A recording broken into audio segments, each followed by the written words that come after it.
So there's been a lot of talk about the new Xbox consoles. They're gonna have the craziest technological leap. Oh, they might be a handheld. Oh, they're even talking about maybe getting Steam on there and downloading Steam games onto this Xbox. It's gonna be crazy. But none of that is going to matter unless Xbox fixes this really annoying problem. See, believe it or not, there was a time like 15, 16 years ago maybe, where you can go out to Subway, buy yourself a good old American footlong for $5. Pause. Then go on home and download one of the latest blockbuster games, filled to the brim with content, and it was all under 10 gigabytes. I was actually reminded of this because after I binged Fallout over the weekend, I was like, I'm gonna go download Fallout 3, and it was only 6.1 gigs. So what happened? Why are games nowadays so bloated and hogging up so much of our storage on our Xbox consoles? I found this post from about 10, 11 years ago on Reddit where someone was like, man, the biggest game I ever downloaded was like 15 gigs. Now games are like 40 gigs minimum. This is crazy. Nowadays, 40 gigs is like nothing. And towards the end of the Xbox One generation, we started seeing file sizes of 100 plus easy. Games like Halo 5, Red Dead Redemption 2, Gears 4. Hell, I had Ark Survival Evolved downloaded on my base Xbox One. So what happened, guys? What happens? I already know what y'all are gonna say. Yes, textures take up more space, and they're uncompressed to preserve the quality. Same thing with the audio files as well. That probably explains why Hellblade 2, Senua's Sacrifice, or Senua's Saga, is an 8-hour game that takes up 110 gigabytes on PC. Now that is all well and good. Yes, games are getting more advanced, they're getting prettier, so they're taking up more space. But like, is there any correlation at all between a game that hogs up a bunch of space on your SSD and the amount that you actually enjoy it? Battlefield 2042 is something like a 90 gig download, and it ended up being so bad that they were pretty much giving it away for free. But then of course there's games like Red Dead Redemption, hog up a lot of space, but it's a really good game. It's kind of a toss-up nowadays. There's no guarantee that a game with a big file size is one, gonna look good, and two, gonna have actual content. And the problem is that these file sizes for these games are getting bigger and bigger, but the storage options on our Xbox are not growing alongside it. I was really stoked going from a base Xbox One to the Series X because I was like, woohoo, full terabyte, this is awesome, I'll never have to worry about storage again. But of course, it's not a true terabyte, right? Yeah, they gotta like partition some things off for some other processes. So it's like 802 usable gigs of storage. Now that's better than the PS5, but hey, if you download a couple of Xbox first-party games alongside like a popular third-party one, okay, so Starfield is 101 gigs, Forza Motorsport 145, and then this tile for Call of Duty that I got on my Xbox is 214 gig. That's over half of the Xbox Series X's storage, even more so if you're on a Series S. Now that might be cool if you're like, I just like play a couple of games at a time, I don't need all my games at once downloaded onto my Xbox, but I'm not like that. And I'm trying to be more of a man of action and less of like a complaining guy, I don't know. So the question becomes, what can we do as fans in this never-ending battle to make sure there is enough space on our Xbox to play all of our games without having to re-download them, shuffle them, do all sorts of crazy stuff? This video is brought to you by Manscaped. What's up, y'all? I am teaming up with Manscaped once again, and I'm calling on all of my followers to join the over 10 million men who have entrusted their self-care with Manscaped. Today I'm going to be talking about the 3 different versions they have of the lawnmower, and hopefully you find one that fits your needs. Now, if we're thinking about it in gaming terms, specifically, let's think about this like it's an RPG, okay? The Lawnmower 3.0 is basically like your starting weapon. It has everything that you need in order to have a successful grooming adventure. It's got the dual blade skin safe technology, it's got an LED light so you can shave in the dark, it's waterproof so you can take it in the shower, and you can even attach different clipper lengths if you want to switch things up a bit, you know, make your kind of grooming experience custom to you. But if you're ready to level up, get that next piece of gear, they also have the Lawnmower 4.0. It's got everything that the Lawnmower 3.0 has, in addition to a couple of upgrades. It's got a bigger LED light, it's got a travel lock so it doesn't go off in your luggage, it has a fast charge so if you're like, man, I really need to shave right now, but my clippers are dead, you can charge it up in a matter of minutes and get going. It also comes with this really nice travel case. But if that's not enough, you're like, nah, I want the S tier gear, Ray. Let's stop playing around. You can go ahead and grab one of these bad boys, the Lawnmower 5.0 Ultra. The Lawnmower 5.0 has everything that I talked about with the 3.0 and the 4.0, but it's pretty much like you're getting two trimmers in one because you can pop the blade off and add the foil blade to get an even closer shave. I personally use the 5.0 Ultra. It is a weekly part of my grooming routine. And each time I walk away with a smooth, comfortable experience that has me feeling fresh and confident. If you want to grab any of these clippers for yourself, go on over to manscaped.com and use my code XboxReady for 20% off of your purchase and free international shipping. Thanks again to Manscaped for sponsoring this video. Now here's the deal, Xbox didn't exactly set us up for success here. They knew that games were getting bigger, and even with a full-ish terabyte on the Series X, that it was gonna fill up quick. Despite that, they were like, yeah, you know what?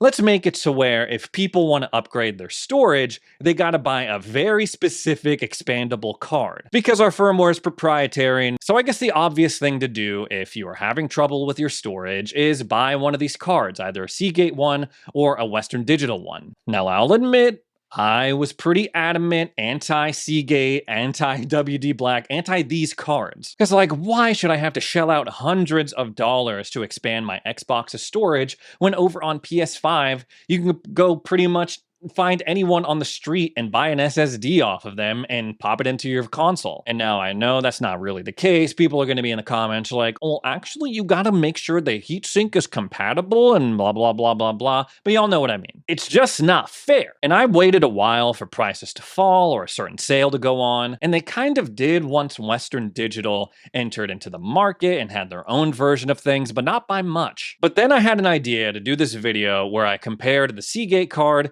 to the Western Digital Black. I wanted to see if there was any noticeable difference that we could tell and determine which one is better. It wasn't a perfect test, it wasn't a perfect video, but it was pretty fun. Now, I was planning on doing like the standard mid-range YouTuber thing where you buy something, you use it for a couple of days in order to form an opinion about it, and then you make the video, and then you return it. But I ended up liking them so much that I kept both of them, and to this day, I still have the 2 terabyte one that I used in that video, and it's an integral part of my Xbox experience. It's wild. Like, I was dumb. Why didn't I do this sooner? This little thing, yes, I had to shell out some cash for it, but it's made my life so much easier. I got 47 games installed on my Xbox Series X thanks to this thing, and a lot of them, like, some of them are pretty big. Games like Cyberpunk, Fallout 76, Elden Ring. The bigger games I could store directly on the card and play them. I don't have to worry about it.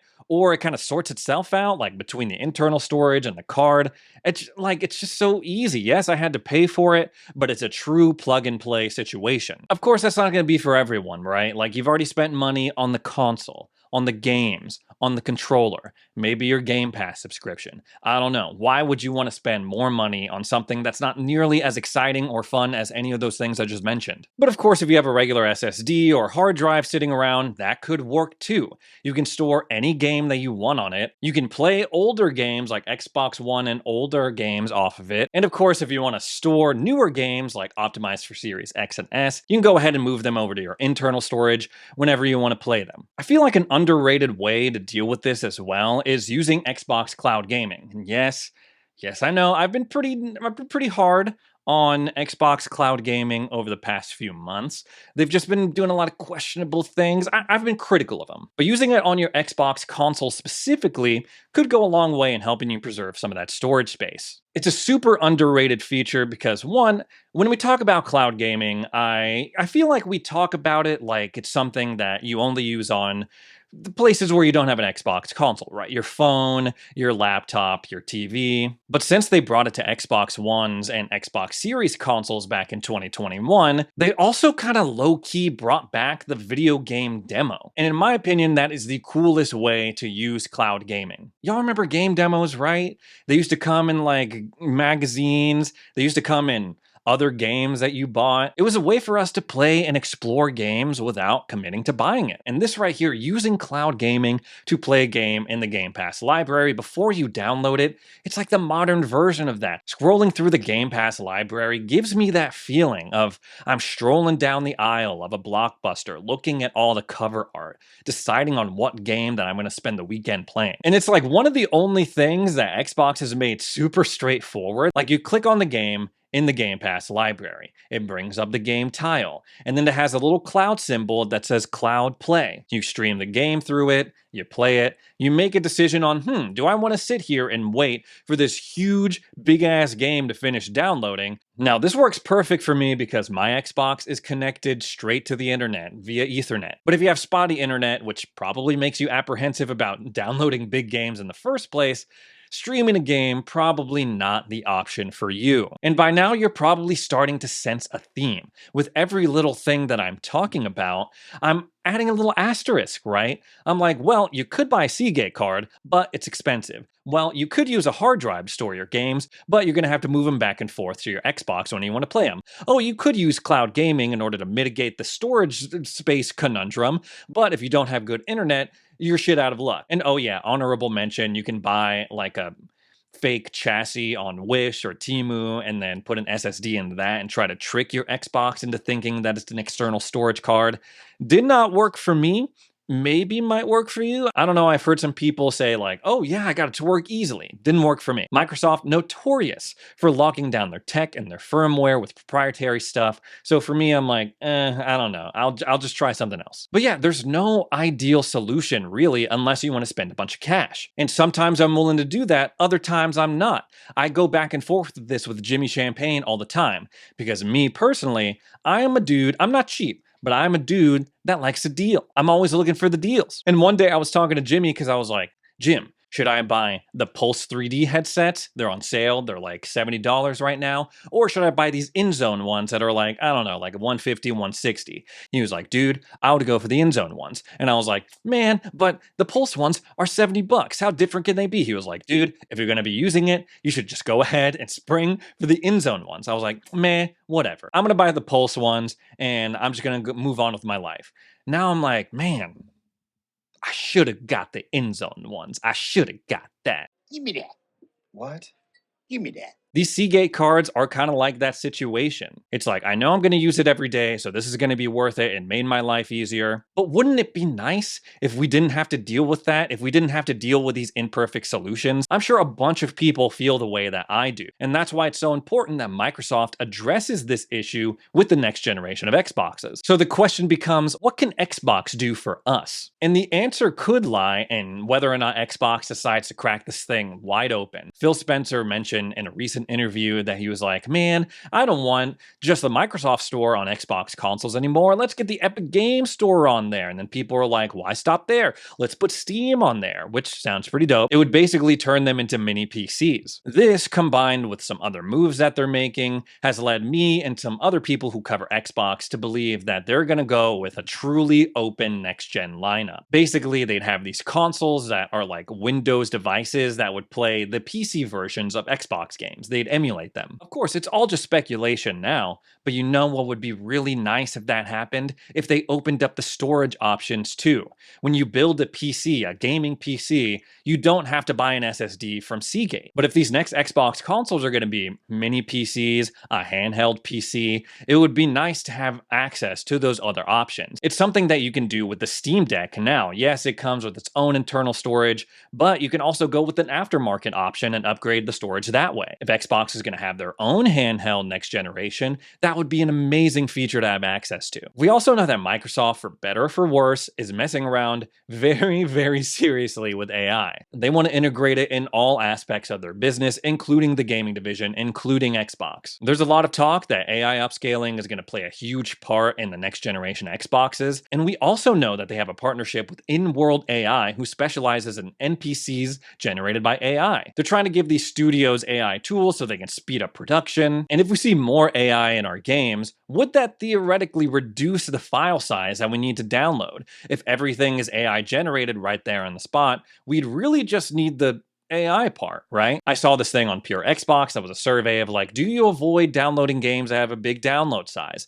And the majority of people are like, no, I just download what I want to play and figure it out later. The fact that that poll is even there suggests that this is an issue that's on a lot of people's minds, and it's something that Microsoft would do well to address before they launch their next generation of consoles. Anyways, guys, that's all the Xbox stuff I have to talk about today. Thanks so much for joining me for another edition of Xbox Ready, the YouTube channel that is all about Xbox. If you've made it this far into the video, I humbly request that you subscribe to the channel, set your notifications to be alerted whenever I post a video. I mean, come chill with me, man. Come talk Xbox with me. Hit me up on Xbox Live. I'm Lord Janitor. People message me on there, and I'm sorry I don't get back to everyone like right away, but I'm trying, and I try to play games with people. So if you want to reach out there, totally cool too. If not, see you in the next video.